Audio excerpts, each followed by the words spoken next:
Bismillahirrahmanirrahim. Assalamualaikum warahmatullahi wabarakatuh dan selamat sejahtera saya ucapkan. Yang saya hormati lagi kasihi Academic Facilitator saya bagi subjek MPU 3222 Academic Writing iaitu Puan Fadilah Aziz. Nama saya Nur Syazana binti Sahidan, nombor matrik A301011240043, mengikuti program Ijazah Sarjana Muda Pendidikan Islam Sekolah Rendah dengan Kepujian secara pendidikan jarak jauh PJJ di Asiai University AEU. Pada hari ini dan ketika ini, saya akan membentangkan berkenaan langkah-langkah yang saya ambil dalam penulisan esei bahagian A tugasan 1. Berdasarkan tugasan 1 bahagian A, sebelum saya melakukan satu penulisan esei yang penuh, saya mengambil masa untuk memahami dan meneliti pada tajuk yang dinyatakan, iaitu cara saya menangani masalah tekanan di tempat kerja. Dalam konteks ini, kata kunci yang terdapat dalam esei itu membawa kepada langkah yang boleh saya menyelesaikan masalah tersebut, sama ada dari pandangan sendiri maupun orang sekeliling saya.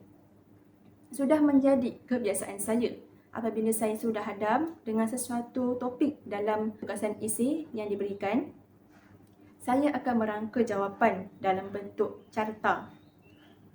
Dalam pada itu, untuk memulakan sebuah esei, saya akan melengkapkan dengan pendahuluan, isi dan penutup. Seterusnya, bagaimana saya menyusun dan menstruktur isi karangan saya? Baiklah, pada permulaan sesebuah esei yang saya tulis, saya mesti menyatakan penanda wacana yang bersesuaian supaya penulisan esei saya nampak kemas, nampak teratur, lalu menarik perhatian untuk dibaca.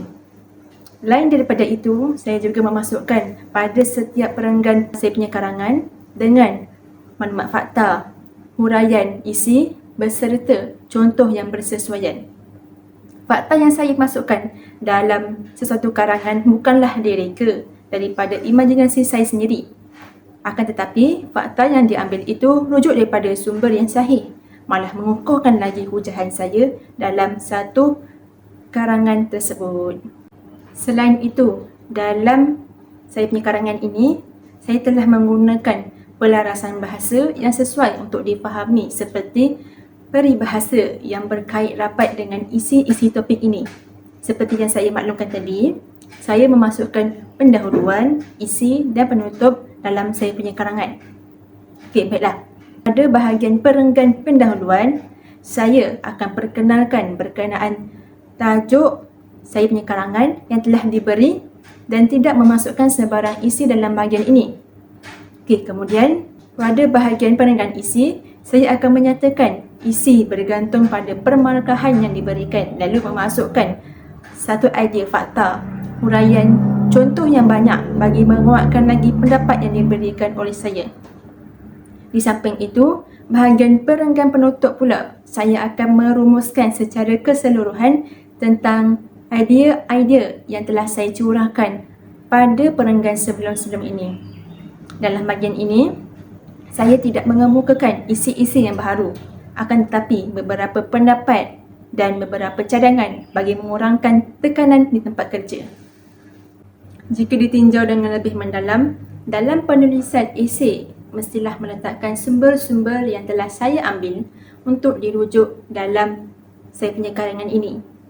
Berdasarkan penulisan esei ini, saya telah mengambil sumber rujukan internet dalam bentuk buku, PDF dan jurnal.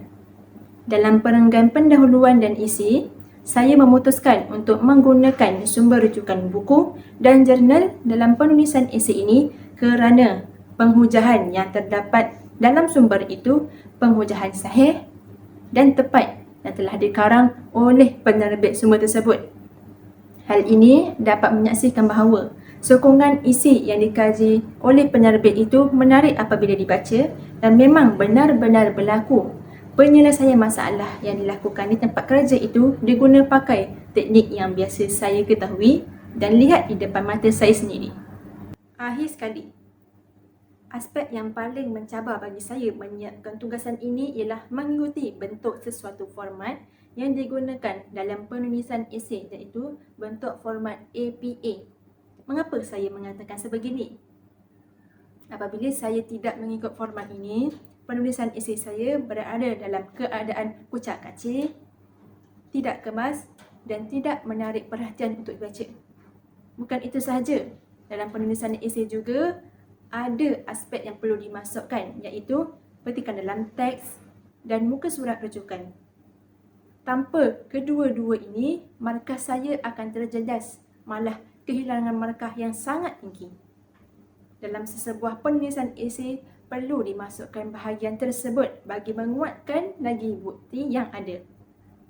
Oleh yang demikian, sangat merisaukan bagi saya sekiranya saya memasukkan terlalu banyak petikan terus dalam esei, kerana hal ini boleh disyaki terlalu banyak plagiat yang terkandung dalam esei saya. Sekian itu sahaja pembentangan saya mengenai langkah-langkah yang saya ambil dalam penulisan esei bahagian A tugasan 1.